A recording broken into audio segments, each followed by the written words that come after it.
Good afternoon, ladies and gentlemen. Please join me in welcoming our television and webcast viewers. My name is Fred Mifflin, President of the Canadian Club of Toronto. Viewers, we're very pleased that you're participating with us today. For 120 years, the Canadian Club has been proud to provide a forum for leaders and visionaries in every aspect of society to share their ideas with us and to challenge our thinking. We're committed to providing a welcoming venue for discussion and debate on issues that impact our daily lives. Through our programs and activities, we offer access to dynamic political, business, and public figures from across our country and around the world, like today's guest speaker, Newfoundland and Labrador Premier Dwight Ball.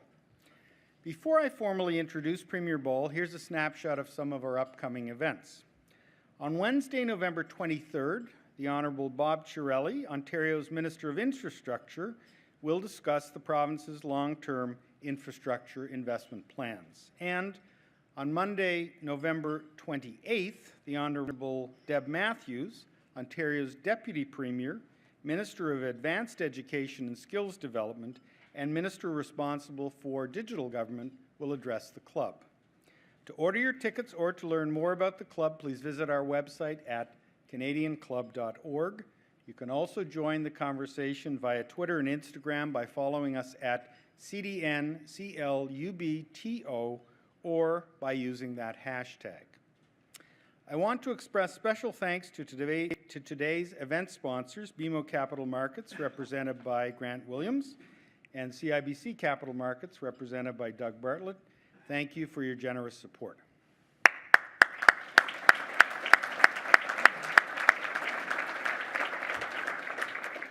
I also want to recognize the youth and young leaders who are with us today, sponsored by Altius Minerals Corporation from the Monk School of Global Affairs and the School of Public Policy and Governance at U of T. Welcome and thank you for joining us.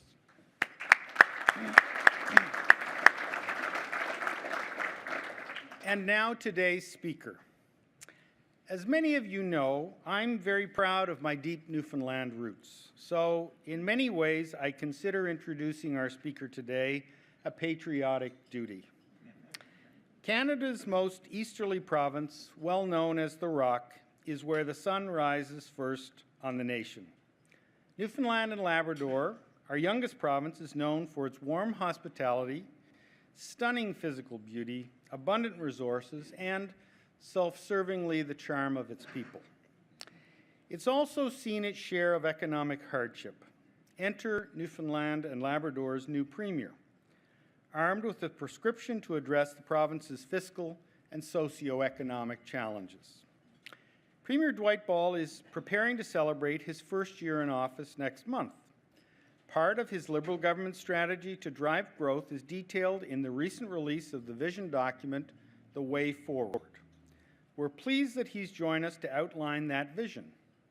As Newfoundland and Labrador's 13th Premier, the province's native son knows firsthand the challenges his 500,000-strong population faces. The pharmacist, entrepreneur, and community leader created hundreds of jobs in Newfoundland and Labrador communities. He opened several pharmacies and expanded business operations to include personal care homes, real estate, and venture capital investments. He was recognized as Employer of the Year in 2 Newfoundland and Labrador communities, so he is an entrepreneur's entrepreneur. The Premier then set his sights on politics and was elected to the House of Assembly in 2007 and again in 2011. After a brief period as interim Liberal Party leader in 2012, he became party leader in the following year. Last year, he led his party to victory in the provincial election for forming a majority government. In addition to his premiership role, he's also the Minister for Intergovernmental Affairs and the Minister of Labrador and Aboriginal Affairs. The Premier has kindly agreed to take questions following his formal remarks, so if you'd fill out the Q&A cards on your table, one of our staff will collect them and will then address them to the Premier. So, Premier Ball, welcome. The Canadian Club of Toronto's podium is yours.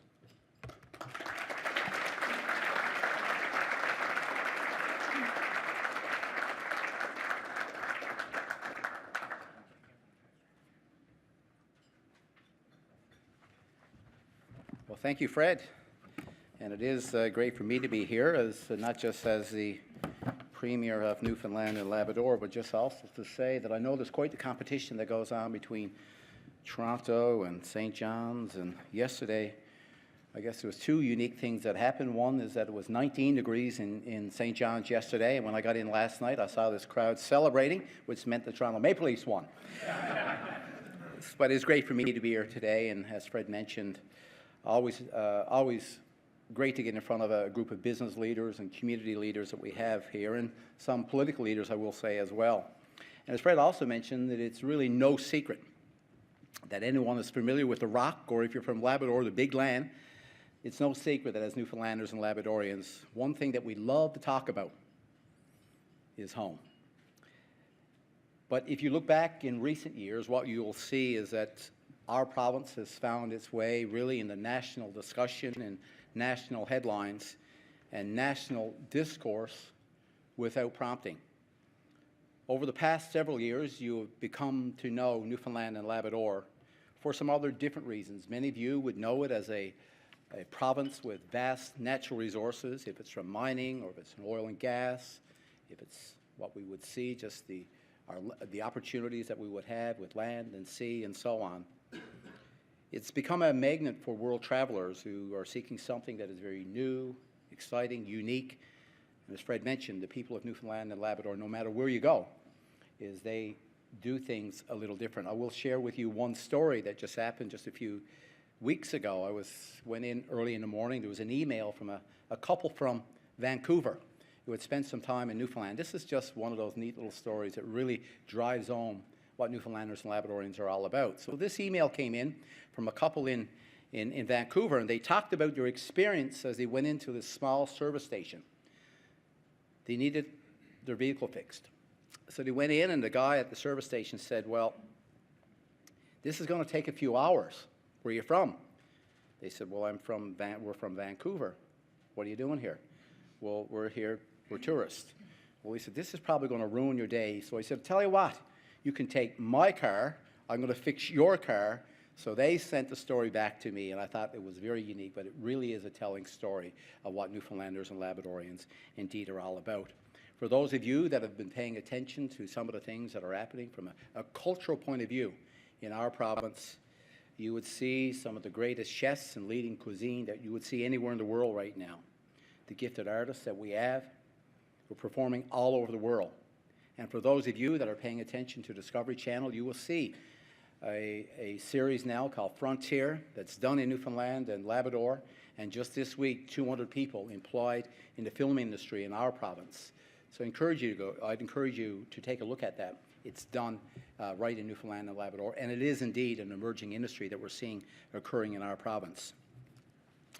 So while, as Newfoundlanders and Labradorians, have enjoyed this recent boost in notoriety, we are also aware that recently that our province, as hit the national scene, has been mentioned because of the physical challenges and issues around the development of the Muskrat Falls project. And this has influenced the image that we would have nationally. I would say I've heard some speeches by some commentators and some op-eds that's been done by other people that it really reminded me of a speech that you'd give at some kind of funeral director's convention or something. But I just want to assure people in this room tonight, or today, that Newfoundland and Labrador is not dead yet. We have a bright future, and there's lots of opportunities for investments in our province. And I just want to remind you in this room, and indeed remind the nation, that Newfoundland and Labrador continues to be a place of tremendous opportunity. It is a wonderful place to invest, and a province with a bright future. So today I will focus my comments on why I am enthusiastic about our future and why our province continues to be the one to watch when it comes to offering business opportunities to investors and to a high quality of life for those who are looking for a new place to call home. Now, to help you understand my excitement for where I expect our province to be in 2019 or 2023 and beyond, I need to begin by discussing our approach to move beyond the immediate challenges that we face and achieve a stronger tomorrow for our people. So let's start with the Muskrat Falls project. In our province, it's known as the project. It's a mega project, $11.4 billion. It creates 824 megawatts of energy, primarily focused on a domestic market, fits into the national priority around renewable resources. You all know that the project has exceeded its cost estimates. You all know that it's faced some environmental concerns. And this project was inherited by my government a year ago, but it is one of the highest priorities when we came to office to make sure that the project will be successful and that it will benefit Newfoundlanders and Labradorians. So in keeping with our commitment to better manage the project, we hired a new CEO, a guy that we took in from retirement, Mr. Stan Marshall, and many of you would know him for a very successful career with Fortis. And that's a company, if you would have noticed, been just listed on the New York Stock Exchange. So we've been working very closely with our federal partners, and we just announced an enhancement to the original loan guarantee, an extra up to $2.9 billion in the federal loan guarantee. So we've improved the financing structure, we've improved the management structure at Nalcor. So with this better management team and improved financial terms, we are confident that we will finish this project successfully and will deliver power not just to Newfoundlanders and Labradorians, but also to Nova Scotians and with some surplus into throughout North America. So with respect, I want to address the environmental concerns that some of you would have seen associated with the project. We fully appreciate, number one, the concerns around the human health risk, especially around methylmercury contamination.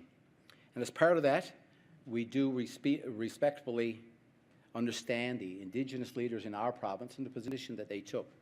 So after a 12-and-a-half-hour marathon meeting, which I had the privilege of chairing with our leaders, who showed a willingness to work together, these being our Inuban Nation, our Nunatuavut and Nunatsiavut, all well-respected Indigenous leaders within our province. We put in place an expert advisory committee. Decisions will be made based on science, evidence-based, as we move this project forward. The committee will be mandated to seek independent, evidence-based approach on how these decisions are made affecting the project, but keeping in mind that Indigenous traditional knowledge is critically important when you do major developments in places like Labrador. So it's been said that we have raised the bar in addressing environmental and Indigenous concerns for all future large projects in Canada. So working together, we will develop this project successfully, responsibly, and with the appropriate level of community engagement. So I want to take a few minutes now to talk about where we are with the fiscal situation that we have in our province. We're having a chat at the table there as we are enjoying our lunch. In December 2015, this year, one of the first announcements that our government had to make to the people of our province and to investors around the world was that we were facing not a $1.1 billion deficit, but indeed a $2.2 billion deficit based on the budget announcement of 2015-2016. So we went to work, we kind of rolled up our sleeves, and we decided that we would face this challenge head on. Things got a little worse in January. Oil dropped to around $27 a barrel. And the projected deficit, based on the budget numbers that we were working with for this year, 2016-2017, would have meant a $2.7 billion deficit. So to put that in context, $8.5 billion budget with a $2.7 billion deficit. With a small province, a small population, we had to make some significant changes. So we put in place a series and measured actions, and we reduced the deficit to $1.8 billion. Also pleased to note that with the fiscal update that was announced just a few weeks ago, we've been able to further reduce that another $250 million, and the projected deficit for 2016-2017 is now at $1.58 billion. This is a significant change when you look at where we were just a year ago. But also, The borrowing, and I know we have many financial institutions in this room, our borrowing requirements for this year has been reduced another $500 million. We've been able to do this with a series of revenue increases and some cost reductions with inside government. Our government is committed to maintaining these fiscal targets and getting back to surplus in 7 years. And keep in mind, by the Canadian definition, we are a half province. We do not receive equalization. I just want to be clear about that. It's not that we're looking for equalization. I understand the formula. We want to make sure that we have a rightful place in Confederation. But as we work towards work and achieving our goals, we know that it is important for us to stay focused on what is really driving the fiscal challenges facing my home province. Discussions about Newfoundland and Labrador's economy often end up focusing on the state of oil prices. But really, this can lead to a misunderstanding of what is the real issue. It can cause you to think that we have a revenue problem. You may be surprised to find out that even with the decline in oil prices, Newfoundland and Labrador still has higher revenue per capita than any other Canadian province. And that is not new. Newfoundland and Labrador has led revenue per capita for 9 out of the last 10 years. So why is it necessary for a government with such revenues have to raise taxes, increase fees to address these immediate fiscal situations? Why is it that we're even facing those challenges that we are experiencing today? It is because, as a province, we have a spending problem. I said we had the highest per capita revenue. You know where I'm going with this. We also have the highest per capita expenditures of any other Canadian province.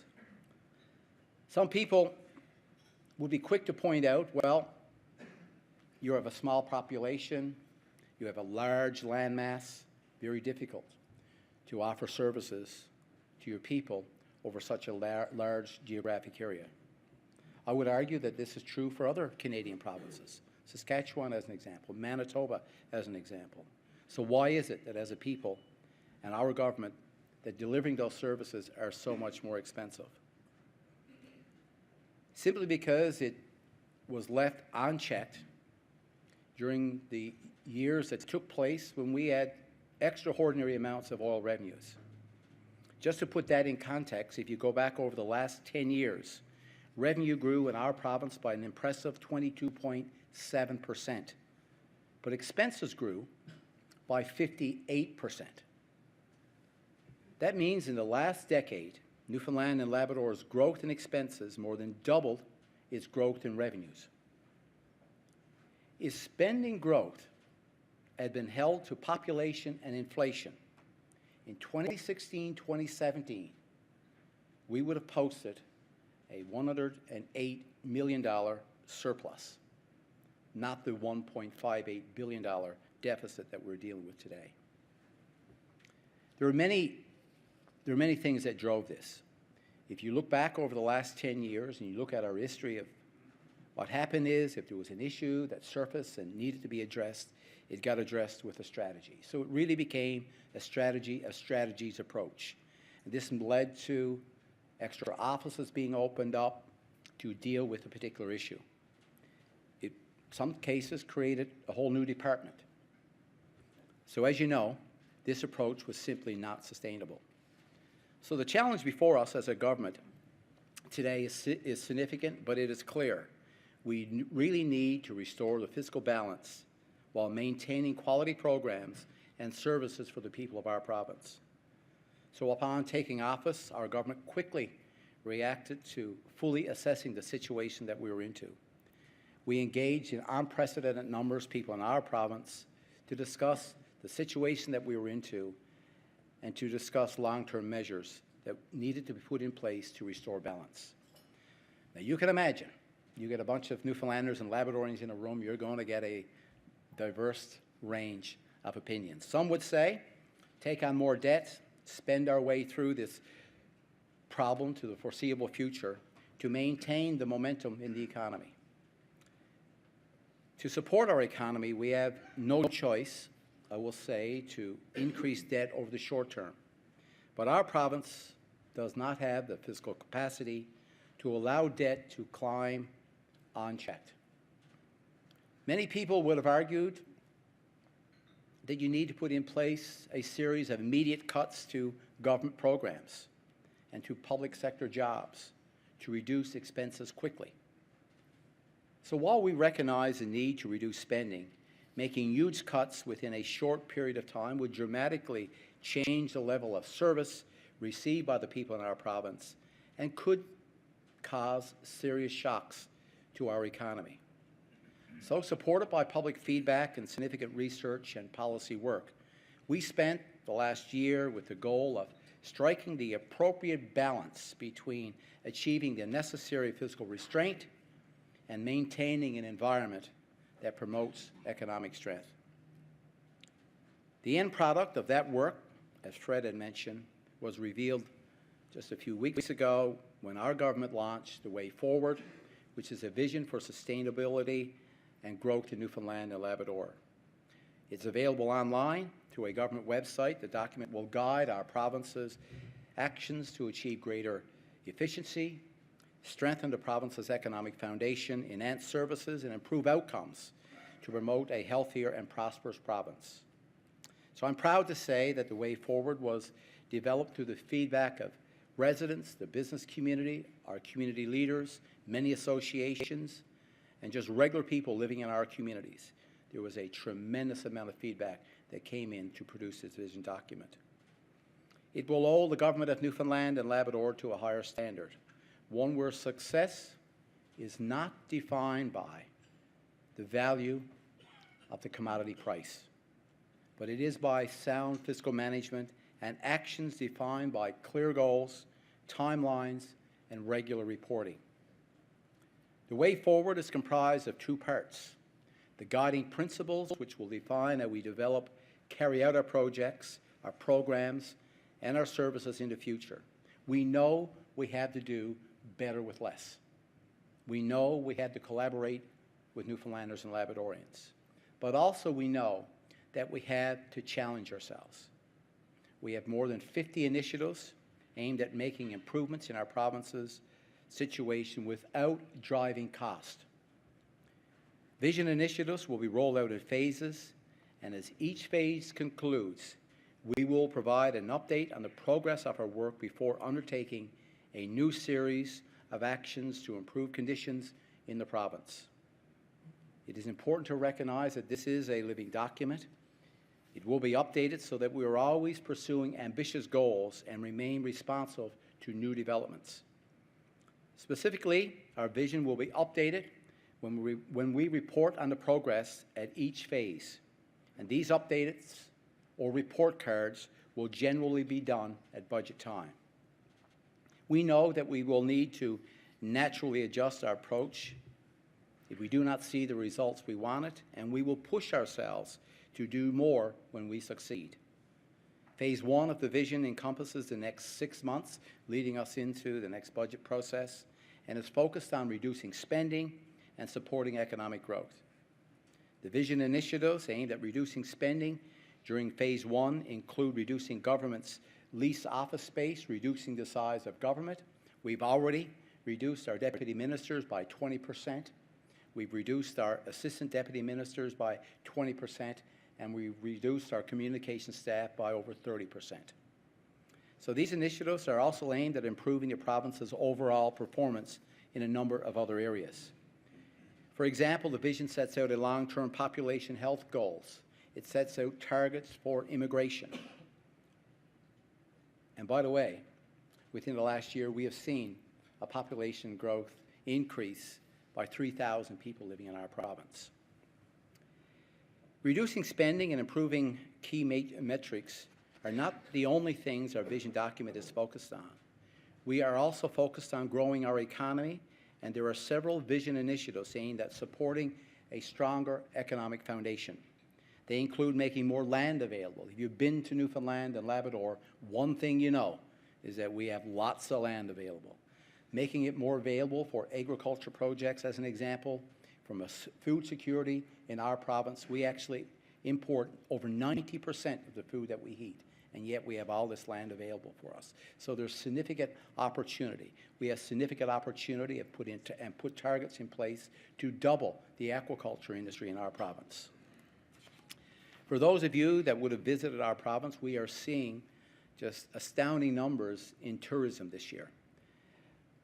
Our provincial tourism development plan will see our tourism market double by 2020. These are based on 2009 numbers, which will mean that will be over $1.5 billion industry in our province. We see lots of opportunity with mineral exploration, and the development activity will be increased by sharing core sample information, which will be digitally available. And I will speak to what we've done with the oil and gas sector and some of the ways that we intend on marrying those two together. But we also know, one of the things that I would say, coming from a business background and many people in this room, if you want to slow things down, is give it to a government. We know that as a government, we have to be more responsive. So what we will be putting in place is a major investments project unit. These are people that are dedicated to major investments in our province and help people navigate through what can be a very complex system. The unit will assess impacts on the economy throughout the province when projects are being considered, improve internal and external communications regarding projects that are under review, and doing this and keeping in mind that we will guarantee a high level of regulatory standards. So I've addressed the fiscal update of where we are. I've talked to you a little bit about Muskrat Falls. But I also want to discuss around the vision the initiatives that will focus on growing the economy, because I want to emphasize that Newfoundland and Labrador is indeed a place of opportunity. Our government is focused on fostering an environment where business can thrive. In the coming years, we will diversify our economy by supporting industries with potential while also strengthening the industries that have sustained us for many years. As the oil and gas sector rebounds, we are actively engaged in creating conditions for increased exploration and development in Newfoundland and Labrador. Our province, as you know, is rich in natural resources, including offshore oil and gas. And we are revealing more and more offshore oil and gas prospects through extensive geoscience activity. We now have contemporary, high-quality data on our offshore prospects, which is attracting global attention. Our province's seismic program is one of the largest ongoing offshore 2D seismic programs in the world today. Through new seismic work, we have identified over 20 basins, significant new basins that cover with over 350 leads and prospects. The result in this investment in geoscience has been nothing short of sensational. We firmly believe that by identifying frontier areas for companies interested in Newfoundland and Labrador offshore, we will facilitate more exploration and entice more investment. Our priority is to position the province as a preferred global location for oil and gas development, and we certainly have the resource potential to justify this ambition. In August, our government announced that the Newfoundland and Labrador 2016 Independent Resource Assessment, covering a new basin, the West Orphan Basin, had identified 25.5 billion barrels of oil and 20.6 trillion cubic feet of gas. This new basin, the West Orphan Basin, which is largely within Canada's 200-mile nautical zone limit, is already attracting global attention. To put it in context, many of you would have heard of the Jeanne d'Arc Basin, which is really the Hibernia field. Its sheer size of the new West Orphan Basin is almost 4 times the size of the Hibernia field. So it is significant. And that's just one of 3. More recently, the Canada, Newfoundland, and Labrador Offshore Petroleum Board announced a successful call for bids in our province's offshore. Overall, there is a total work commitment of close to 758 million with 8 successful bidders. So this was just last week. 3 new entrants into our offshore industry. Also, there were 8 parcels of land that were awarded, 4 in the newly identified West Orphan Basin, 2 in the Flemish Pass, which was really a basin that started to open up just a few years ago, and 2 more in the Jeanne d'Arc Basin around the Hibernia, which is the Hibernia Fields. So to put this in context, in just the last 2 years alone, that is $2 billion worth of investment into the offshore based on these successful tenders. So we are certainly looking forward to continued exploration and development of our offshore for decades to come. The reserves are there, the interest is there, and that's been very obvious and evident over the last few weeks. So with the phenomenal natural resources available to us, a unique place, and a culture that identifies us as welcoming others, and now a clear vision to guide us, you can see why that I am looking forward to witnessing the future of Newfoundland and Labrador continuing to be very successful. I haven't even touched on the remarkable post-secondary institutions that we have that are just doing tremendous research on Arctic development, how we work in difficult and harsh environments. I haven't even touched on that. We could give a speech on that alone. But in the backdrop of everything that I said today, I will say, I'm sure, as you know, we do face challenges. But then again, what province hasn't? Several provinces, even today, are subject to the same fluctuations that we are seeing in commodity pricing, and we're not seeing them give up, and we will not give up. It's not the Canadian way. And given that Newfoundlanders and Labradorians are identified by their grit first, their stubbornness second, it is truly not the Newfoundland and Labrador way. We have a long history of rising to the occasion and overcoming the immediate physical challenges that we face will simply be just another chapter in our long history.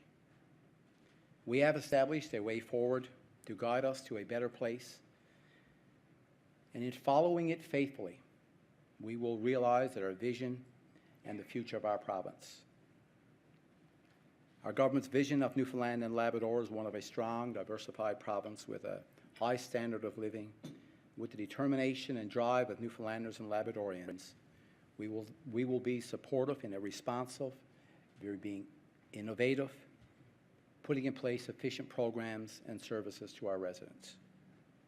We will achieve the vision by reducing our spending responsibly, improving our province's performance in key areas of health and immigration. And we will achieve it by supporting new revenue generation by developing the vast natural resources and business opportunities within our borders.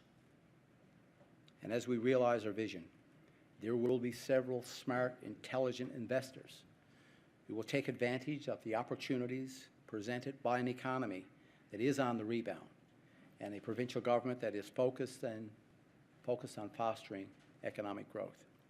So I want to thank you for this opportunity, and I look forward to your questions.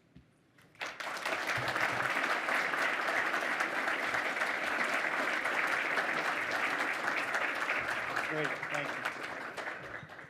Thank you, Premier. I have some questions that have been submitted. This one here is obviously from a banker looking for business.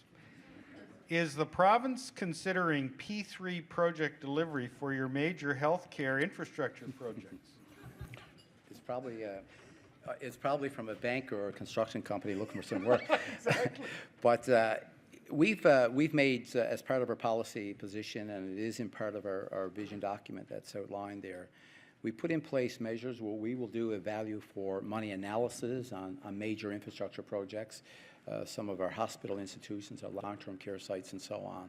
So doing value for money analysis on those projects, and if the evidence is there to support that partnerships with with industry is where it takes us and leads us, that's what we're willing to do. Okay, thank you. Newfoundland and Labrador's marketing is outstanding and accurately reflects the beauty and charisma of your province. You talked a little bit about it. Where does tourism fit in the economic plan and how might it grow? Yeah, very much. We've made significant investments and will continue to make investments because it is a remarkable marketing campaign. This year we've done some things a little different, even adding and partnering with our Atlantic provinces in a partnership and a tourism strategy as well. So building on not just Newfoundland and Labrador, but indeed all of Atlantic Canada. But we have a unique offering, I will say, is that we can add, for those of you that have been there, you know, the landscape is spectacular, the culture is spectacular, and indeed, when everyone, if you leave our province and every exit survey that we would have done, is there's one thing that you cannot measure, and that's the experience that you get from just interacting with Newfoundlanders and Labradorians. This is not something that can be duplicated by anyone. It is a very unique and a rare experience that you really can't find anywhere else in the world. So tourism, for us, it is certainly a priority as long as building on the traditional industries that we have there. And and what makes us a little different, there are opportunities that we can actually marry the two, especially around the fishing industry and so on. So we can actually create a marketing and a tourism campaign where you actually can connect some of the long history that we have in our province and connect it to a very unique tourism campaign. So I think that's an open invitation for everybody to come to Newfoundland next summer. So you touched on the fishing industry, and this is an interesting question. Is there a future for the cod industry? Can the 200-mile territorial limit be protected under the current federal government? Yeah, so what we're seeing in the province right now, so if anyone that would have that followed this industry, we're seeing, you know, crab and shrimp right now would be the two major species that would support the fishing industry in our province. We're seeing declining stocks, but not unusual. When you see declining shellfish stocks, what you see is a rebound of the cod fishery. And we're seeing the rebound coming back in some tremendous numbers over the last few years.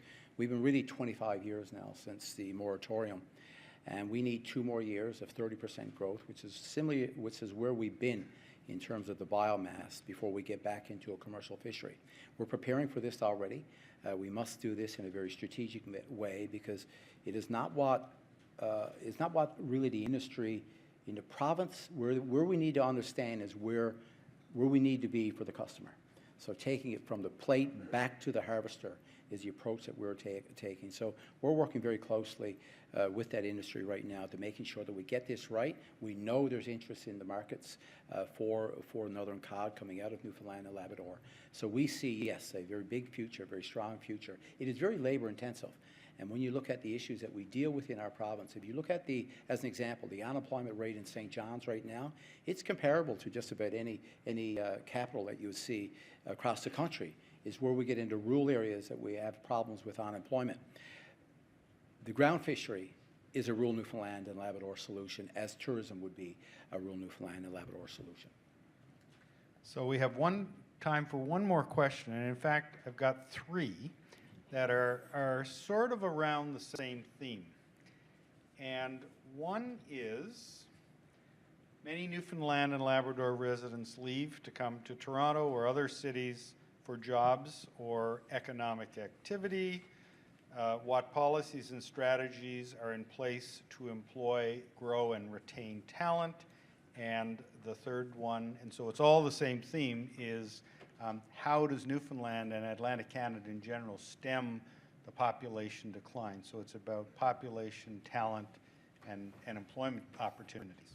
Yeah, we were chatting over lunch about when it comes to population. This year, we've seen an increase in population within the province, which would surprise many people. As Newfoundlanders and Labradorians, we've had a strong mobile workforce for many, many years. As someone that would have grown up there, it was not unusual at all to see our relatives leave the province for a short period of time. We've seen them move to Alberta in more recent years. So it's been part of who we are as a part of our history, I would say. But what we're seeing too is that many people in our province right now are actually coming home and setting up, businesses as an example. But the key to all of this will be education.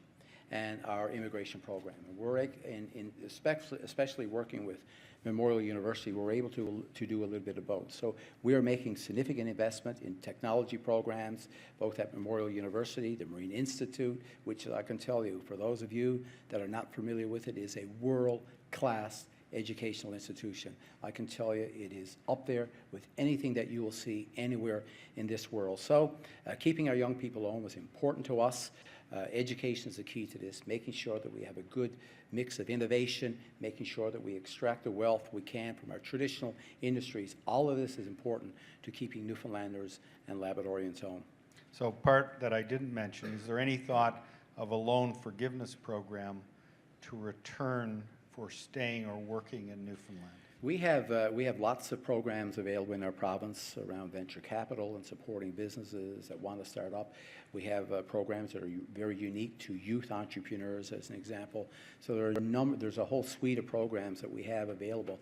And I mentioned in my speech there earlier about a major projects unit that we want to set up within government as well, just to help people navigate through what can become a very, as I said, a very complex situation many times. There is a significant amount of interest in some major projects right now in our province around aquaculture. We're starting to see some of the mining initiatives and programs that are now people are becoming interested in again. But the big thing for us is to make sure that we put, number one, a financial foundation in place in the province that we can actually incrementally continue to build our province. And we've done a lot of work, even in just 1 year, in helping us get to where we need to be. Okay, great. Thanks very much, Premier.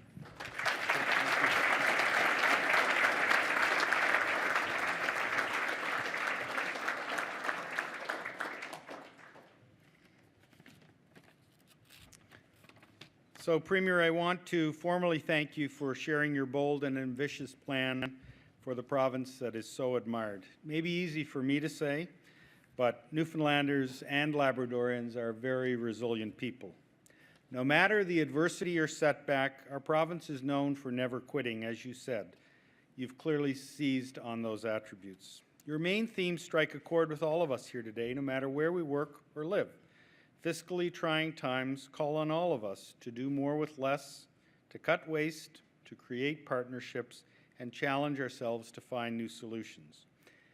We admire your passionate loyalty to Newfoundland and Labrador. Your approach and philosophy to considering the input of every citizen advisor is also very admirable. So as you set out implementing your vision, we all want to wish you every success in building a brighter future for all Newfoundlanders and Labradorians. Thank you.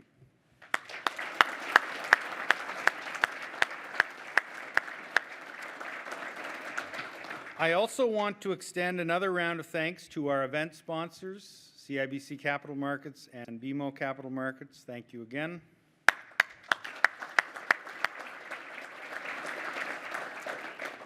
This concludes our program today. I want to thank mediaevents.ca, Canada's online event space, and VVC for live streaming today's event.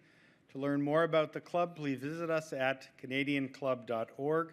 Thanks again for joining us today. We look forward to seeing you at another of our events in the near future. Have a great afternoon.